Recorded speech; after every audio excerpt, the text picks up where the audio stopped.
Yo, you already know what it is, man. It's your boy Dom Work, man. And look, now I know I've been gone for a little minute, but I ran into some technical difficulties, had to get a couple of things replaced, but now we back at it. And y'all know I'm normally bringing y'all guard builds, but today I got y'all with a power forward.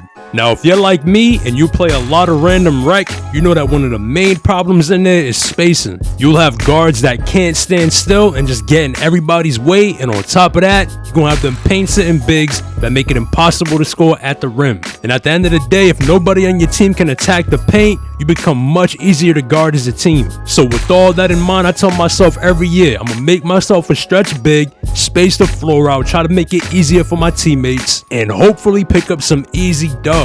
And I really wanted to make this build at the center, but the way the rebounding was looking and the play style that I was really going for, it was just a better fit to be at the power forward. But don't get it twisted, I still get put at center sometime and I'm able to hold my own. But as y'all can see, man, with this build right here, I wanted to create a knockdown stretch big, but I still wanted to be able to create for myself off the dribble as well. Because if y'all be out here with these randoms, man, y'all know how it is. They not always gonna be able to set you up. And it's not that you're not gonna get open, because y'all know how it is in the rec. They gonna help offer you. You gonna be open, but they're either not gonna see you or the pass is gonna come way too late.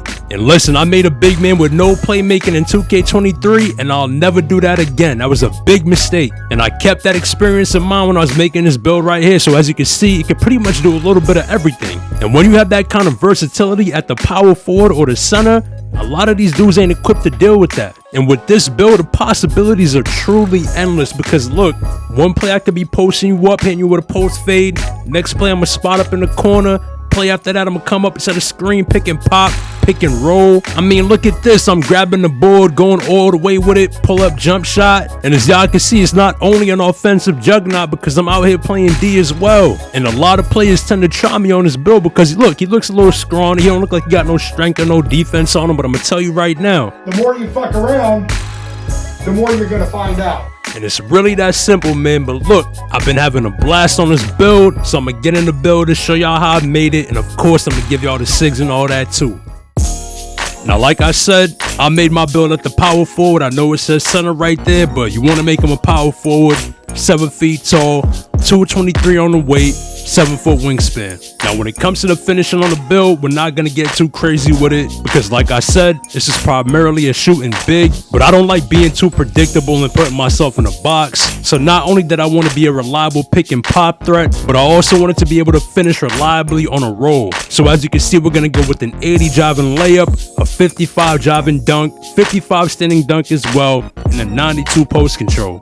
And y'all know that 92 post control is going to get you gold unpluckable and Hall of Fame post fade phenom. And as long as you ain't trying to dunk on the whole team, a 55 driving dunk should be good enough this year. And of course, y'all know I like using the scoop layups, the floaters and all that. So the 80 driving layup is really like a personal play style kind of thing, so feel free to lower it or do whatever you want to do with it. But when it comes to the shooting, y'all already know we gotta have a solid midi on the build. Now I could have went with the 92, got my Hall of Fame midi magician and been straight like that. But then I thought to myself like, yo, this is a stretch big build. I'm gonna be doing a lot of catching and shooting, so why not go with the 93 and get that Hall of Fame catch and shoot with it? So that's kind of sneaky, because now increasing my midi turned me into an even more lethal stretch big.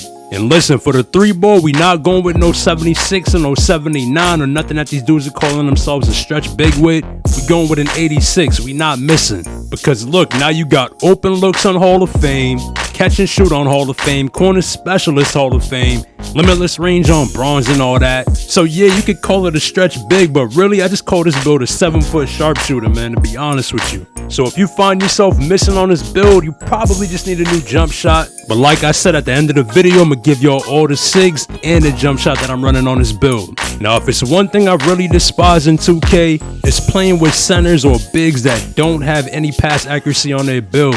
Because look, to me, there's nothing worse than locking a team down for 24 seconds, watching your big man grab the board, try to throw an outlet, and it sails out of bounds. And I know how important it is to score on a fast break, so I'm not trying to be that big that's getting the board and throwing it right back to the other team. Now on my actual build, I went with an 87 because I thought I was gonna get bailout with it, but unfortunately you gotta be like 6'11" or shorter to get the bailout. So all you really need is an 86. That'll get you that gold brake starter so you're not throwing the ball out of bounds that often. And like I said, I'm gonna max out my ball handle and my speed with ball just so I can do some playmaking things when it's necessary. Now like most of my builds, this build right here is more catered towards offense, scoring the ball, playmaking and all that. But I couldn't sit there and make a big man that couldn't get a board or get a stop.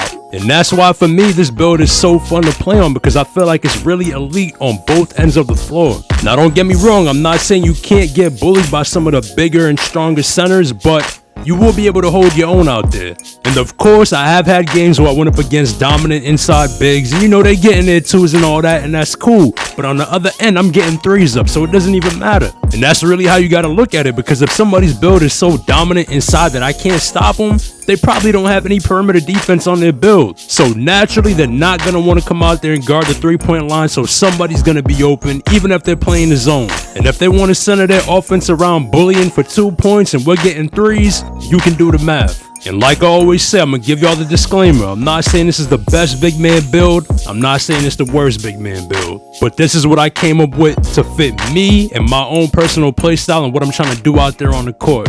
And y'all can see we getting shades of Embiid, Jokic, and Chris Bosh. So yo, that's crazy right there if you ask me. So yeah, man, that's just a quick video to get this build out there for y'all. But before I get out of here, I'm gonna give y'all the 6 and the jumper that I'm running on this build. And as always, man, y'all know I appreciate all the support. Stay tuned because I got more builds, more gameplays, and tutorials on the way. And if you ain't following me on Twitter, man, be sure to give me a follow over there at BeLikeDom. And y'all already know what it is, man. Stay up, and I'm gonna catch y'all in the next one.